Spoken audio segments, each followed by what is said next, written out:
നമസ്കാരം, news prime മലയാളത്തിലേക്ക് സ്വാഗതം. 40 ഐക്യജനതാദൾ MLA-മാരും നിതീഷ് കുമാറിനെതിരെ പടയൊരുക്കത്തിന് തയ്യാറായി നിൽക്കുന്നു. ഒന്ന് ഓർക്കണം, 45 MLA-മാരിൽ 40 പേർക്കും നിതീഷ് കുമാറിന്റെ ഈ രീതിയോട് താല്പര്യം ഇല്ല എന്ന് വ്യക്തമാക്കുന്നു.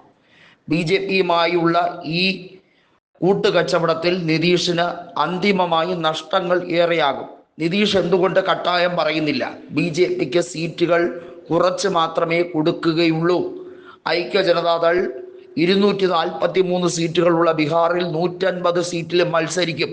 അതിന് BJP-യുടെ ഒത്താശ പോലും വേണ്ട എന്ന കടുത്ത തീരുമാനമെടുക്കാൻ അവരെ പ്രേരിപ്പിക്കുന്ന 2 ഘടകങ്ങളാണുള്ളത്. ഒന്ന്, കേന്ദ്രത്തിൽ BJP-ക്ക് കേവല ഭൂരിപക്ഷം ഇല്ലാതിരുന്നിട്ടും BJP ക്യാബിനറ്റ് വികസിപ്പിക്കുമ്പോൾ ഐക്യജനതാദളിന് പ്രാധാന്യം കൊടുത്തില്ല.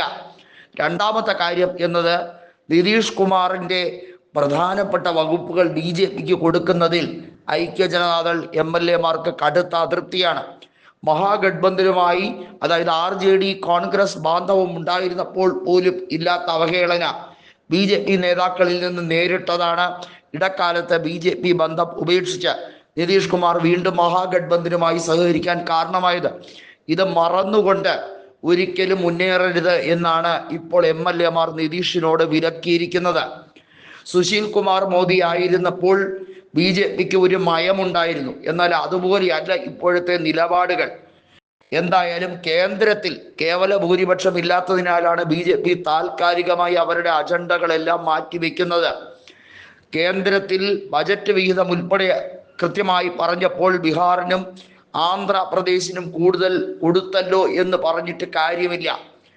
ബീഹാറിൽ BJP ശ്രമിക്കുന്നത് അവരുടെ മുഖ്യമന്ത്രിയെ കൊണ്ടുവരാൻ വേണ്ടിയുള്ള കളിയാണ്.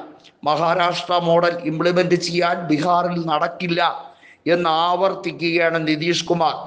നിതീഷ് കുമാറിന് അതേസമയം ഉപപ്രധാനമന്ത്രി സ്ഥാനം കൊടുത്ത് ഈ മന്ത്രിസഭയെ, കേന്ദ്ര മന്ത്രിസഭയെ തന്നെ തള്ളിയിടാൻ വേണ്ടിയുള്ള അറ്റ കൈപ്രയോഗം ആലോചിക്കുകയാണ്. അതിനു വേണ്ടിയുള്ള പല പോംവഴികളും ആലോചിക്കുന്നുണ്ട്. നിലവിൽ ലോക്സഭയിലായിരുന്നാലും രാജ്യസഭയിലായിരുന്നാലും 1 ഇലക്ഷൻ 1 നേഷൻ ബില്ല് അതൊരിക്കലും പ്രാബല്യത്തിൽ വരില്ല. അപ്പോൾ അതൊരു ഓർഡിനൻസ് ആക്കി കൊണ്ടുവന്ന് രാഷ്ട്രപതിയുടെ ഒപ്പോടുകൂടി അതിനെ നിയമമാക്കാൻ വേണ്ടിയുള്ള ധൃതി പിടിക്കുന്ന രാഷ്ട്രീയ അജണ്ടകൾ നടപ്പിലാക്കാനാണ് കേന്ദ്രം തയ്യാറാകുന്നത്. തെരഞ്ഞെടുപ്പ് കമ്മീഷൻ നോക്കുകൂത്തിയായി കഴിഞ്ഞിരിക്കുന്നു എന്ന് ഐക്യജനതാദൾ പ്രഖ്യാപിക്കുന്നു. പലയിടത്തും കൃത്രിമത്വം കാണിക്കുന്ന സാഹചര്യം ഉടലെടുത്തിരിക്കുന്നു എന്ന് അവർ പോലും ഉറച്ചു വിശ്വസിക്കുകയാണ്. BJP മത്സരിക്കുന്നിടത്ത് സ്ട്രൈക്ക് റേറ്റ് എങ്ങനെ കൂടുന്നു എന്നത് അത് കൃത്യമായി പരിശോധിക്കേണ്ട കാര്യം തന്നെയാണ്. ഗ്രൗണ്ട് ലെവൽ റിപ്പോർട്ട് അത് നോക്കിയിട്ടല്ല കാര്യങ്ങൾ വിലയിരുത്തപ്പെടുന്നത്. ഗ്രൗണ്ട് ലെവൽ റിപ്പോർട്ടുകൾ ഒരു രീതിയിലും പരിഗണിക്കപ്പെടുന്നില്ല. അത് മറ്റൊരു തലത്തിലേക്ക് കൊണ്ടുപോകുന്നു. BJP-യുടെ ഹിഡൻ അജണ്ടകൾ എന്തു തന്നെയായിരുന്നാലും അത് തെരഞ്ഞെടുപ്പ് കമ്മീഷന്റെ ഒത്താശയോടെയാണോ എന്ന് സംശയിക്കേണ്ടിയിരിക്കുന്നു എന്ന് സഖ്യകക്ഷികൾ പോലും പറഞ്ഞു തുടങ്ങിയിരിക്കുന്നു.